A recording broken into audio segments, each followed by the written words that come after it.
WJTS InForm today focuses on events going on at the State House. And joining us in the studio is Mark Messmer, who is State Representative for District 63, representing most of our area. And Mark, welcome to the show. Good morning, Bill. Thanks for the opportunity to be here again. Always enjoyable. Well, we're glad to have you here. Now, we don't mean to do this on purpose, but there are some issues that have been dealing with alcohol that we're going to talk about for the most part in this edition of InForm.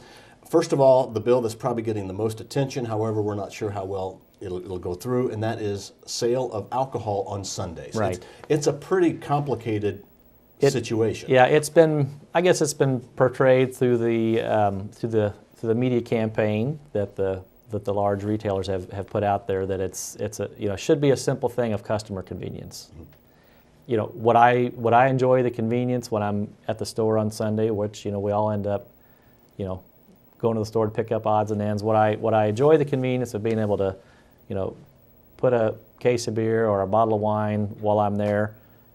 Sure, it would be, for a matter of convenience, I would enjoy that. And it sounds like such a simple decision to make. Well, let's just do it. But when being on the Public Policy Committee now for 3 years, you would be amazed at how complex and carefully balanced, the alcohol laws are, and what seems like a real simple, well, let's just let them sell it, and everybody can do that, sure. But when you look at the complex set of rules that have been set up, the packaged liquor stores have a limit of, I think, 14 types of items that they can sell, and they have regulation on hours of day they can be in operation. The large retailers can many times, Walmart, for example, here, be open 24 hours a day. Their alcohol, their hard liquor permit is tied to their pharmacy. And they get the ability to sell spirits based on having a pharmacy in the store, but the spirits aren't limited to the area of the pharmacy. They can put the hard liquor, right at the front of the aisle, right next to all of the other food and beverage items they have. So every year that I've been in there, we discuss, some of those, even making a change as minor as there's been a request by some members of the legislature to require those the large retailers with the pharmacies or the Walgreens, CVS type stores with a pharmacy that their alcohol permit is connected to keep the hard liquor, not accessible to kids that are walking down the aisle. A packaged liquor store, you can't even go in unless you're 21. So there's a myriad of complex rules. If we take Sunday sales and just say, okay, we're going to do it, then to keep the playing field somewhat level, do you take the rules that the packaged liquor stores have to follow and put them on the retail stores, because packaged liquor store sales clerks have to be trained and licensed? But we heard in testimony, from the large retailers that were there on Wednesday at our committee hearing, they don't want the expense of having to train and license all of their retail clerks. So they want the advantage of the Sunday sales. 2/3 of the large retailers' sales come on Saturday and Sunday.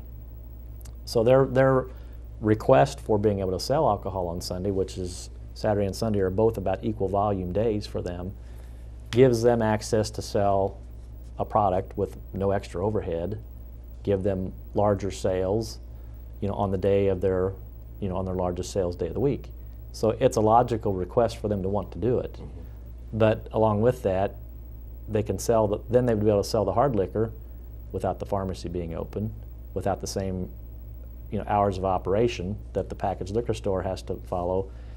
So when you do that Sunday sales change, there's a whole set of dominoes that then get tripped, and you would end up shifting. And in essence, what you do would be you would shift sales from the packaged liquor store to the large retailer, and you would decrease one segment of the population's business volume and increase their cost. So when you have less sales at a higher cost, it's just a matter of time till you're out of business.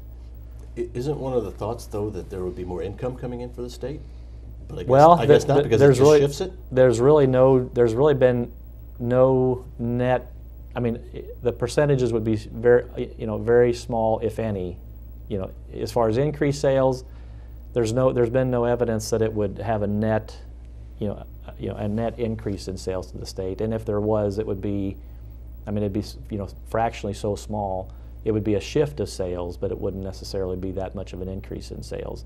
Instead of those sales happening different days of the week, they would happen on Sunday, and they would happen at a large retailer rather. It would shift how the sale occurs, but really nobody had evidence that it would in essence be a much of a net positive to the state. And that's really not the only. And we had folks there from, and probably some of the most compelling reasons not to do it were, it will increase sales on Sunday, no doubt, and probably could increase consumption on Sunday, no doubt.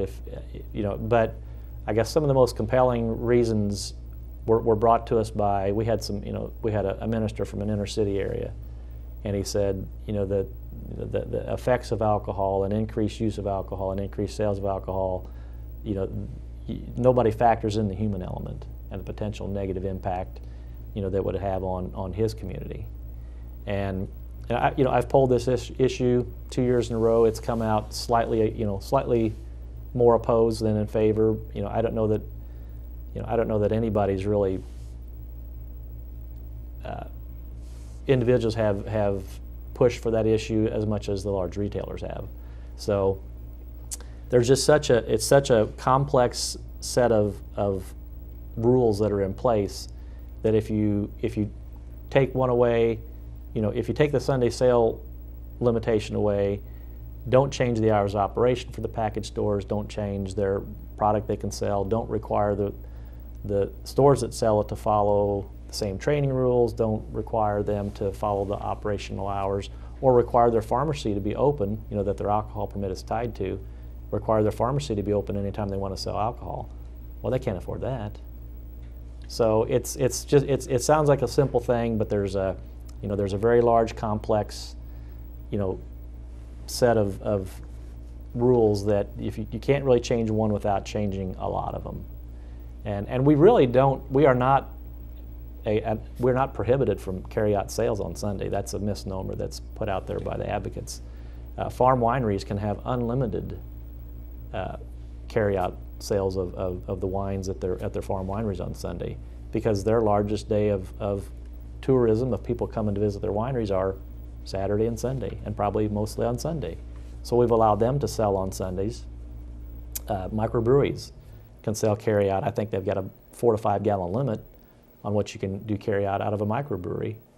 But so we do have Sunday sales, we do have Sunday carry-out available, but we've done that in very measured and careful steps anytime you allow it, because every little change you make has a large ripple effect on an industry that's highly regulated, and so you just got to be careful. It didn't sound like from the testimony we heard that there was really much compelling reason brought to the table for it, other than personal convenience, which I would agree with. But the retailers that brought the issue, it's primarily going to be driven to increase their profit at the expense of the small mom and pop shops, and so didn't get a very positive feel from the testimony. We didn't take a vote on it Wednesday. If we vote on it, it'll be next Wednesday. And that's in committee. And that's in committee. So it's not even out of committee yet. No, okay. No. Something that did come out of committee is farm wineries. Yes. A bill. Here again, very measured. Been probably 3 or 4 years that this bill has been brought and tweaked and refined, but allowing farm wineries, and there are a lot of them in our area, a lot of them in around the area. I think there's 70 or 80 farm wineries across the state. We're going to allow them 5,000 gallons of self-distribution that will allow them to sell directly to stores, restaurants in their geographic area. Allow them to sell directly to their customers. And once there's a point where if they've got enough volume, then they can and their business is built up enough. Take for instance up at Bloomington Oliver Winery. They do they do probably millions of gallons of wine per year now, but they've built their business up that way. They built it, when the rules allowing for, at one point it was unlimited self-distribution, and then in 2005 they cut it off and said no self-distribution, and 2005, 2006. And so they've really been trying to get some level of that back to allow them to get their volume and their business built up to a point where it's profitable enough for a wholesaler, a distributor, then to take their product and work it out. So that passed the House, or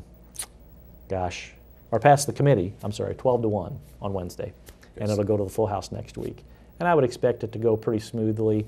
Another companion type bill was a bill that passed the House 91-8 that sets up artisan distillers, and people that have a current farm winery or microbrewery or wholesale distillers license can go into the artisan distillers business where they can create craft whiskeys or bourbons.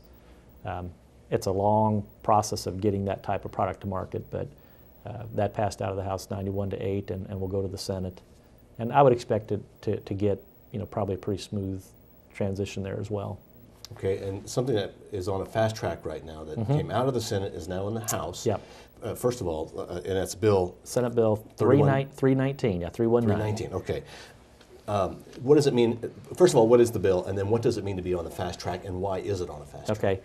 Occasionally, we take a bill and put it on the fast track. That means that it passed out of the Senate, and when it passes out of the Senate, typically the Speaker gets it and kind of lets them all stack up, and then in about 2 weeks we'll be finished with all our processing our bills in the House. And then usually we don't start on Senate bills until all of the House bills are done. Okay. But when we put one on the fast track, Senate Bill 319, the issue really popped up about a year and a half ago. DLGF, that's the Department for Local Government Finance, adopted a new set of what they call soil productivity factors, and took all of and there's a calculation that they do that sets the valuation of farm property, based on farm rental, crop prices, cost of fuel, all of these things that they punch into a formula that the Purdue Ag Department works with DLGF to calculate. And they take that rate, and then it's multiplied by what they call soil productivity factors. So an average soil is 1. A highly productive soil might be 1.5. A low productive soil might be 0.08 or 0.8, 0.7. They take that rate, and then how good or bad your soil is, it's multiplied by that productivity factor. Well, about a year and a half ago, the USDA came out with a new set of productivity factors and said, here's your new factors for Indiana. And they had the current, valuation formula that they did, and they took the old rates and just said, okay, here's the new rates. And they were about 50% higher on everything.